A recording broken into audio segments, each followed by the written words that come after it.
How much autonomy, how much self-determination does a Canadian military have, and how much is really controlled? Yeah, I mean, the Canadian military, this is an issue that I think about a lot, and about how, there's a whole historic criticism of Canadian foreign policy that I disagree with. It's sort of perceived as left nationalist criticism. Just the U.S. forces us to do all the bad things that Canada's ever done in the world. It's because the U.S. forces us to do that. The obvious element of that that's not incorrect is the mining industry. Canada's got this huge mining industry that's exploiting all across Africa, all across Latin America. And the Canadian government backs these companies when they do all kinds of abuses.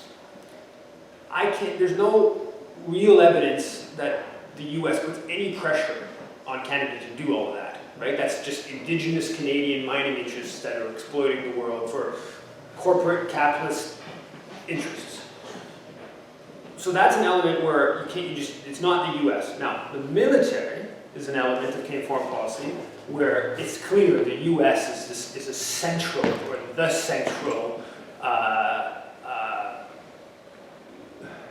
I don't want to say the explanatory factor for the bad, but essentially yes, that the Canadian military leaders want to be part of the big boys. The big boys is the U.S. They get to do more killing, they get to do more missions, they got the best toys. I mean, and the Canadian military leadership would basically, they're playing on an AHL hockey team and they want to join the Canucks, right? And they'll do what they want to do to that's kind of how their headspace.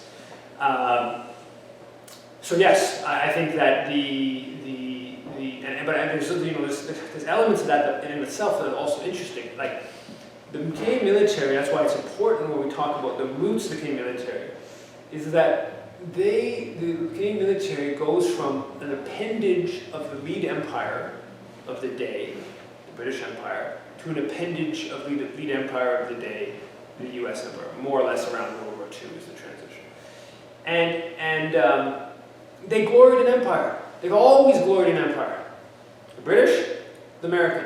And there's actually even one book on Canadian military, or Canadian naval, called Canadian Naval Diplomacy, where they actually they talk to the military leaderships of 5 former British associated militaries. So the Indian, South African, Argentinian, Australian, and the Canadian.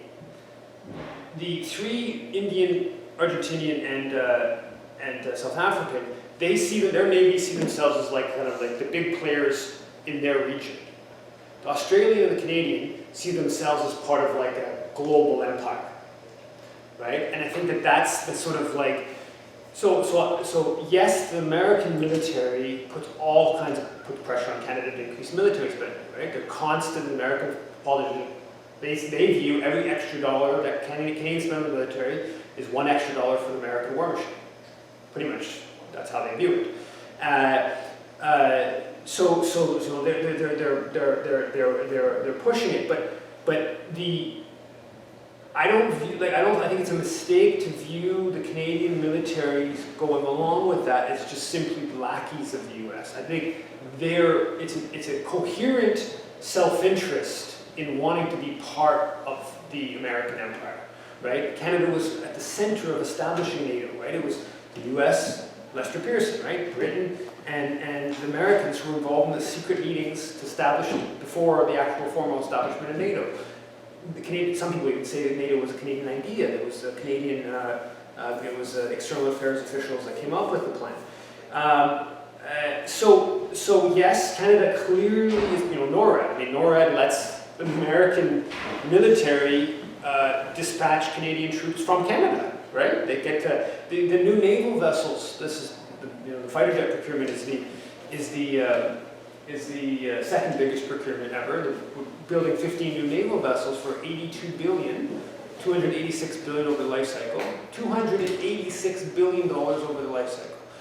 They have the plan is all, not 100% all this stuff. The plan is to have Tomahawk cruise missiles that can go 1,500 kilometers. 1,500 kilometers on these naval battles. With these advanced radars, the Americans can launch the missiles from the Canadian naval vessels, right? So the Canadian military, like it's they are completely. If I've said this before, kind of half jokingly, if the U.S. was to invade Canada, the only country that could realistically invade Canada, of course, is the U.S. Canadian military would be supporting that invasion. Look, they have to be everywhere the U.S. military goes. Look, to NORAD, they're always supporting any U.S. mission anywhere bombing. Canada's supporting that, right? There's Canadian officials in NORAD that Canadians were in the U.S. units, right? So it would be like, so that's the reality. And the Canadian military is not in any way structured around defense.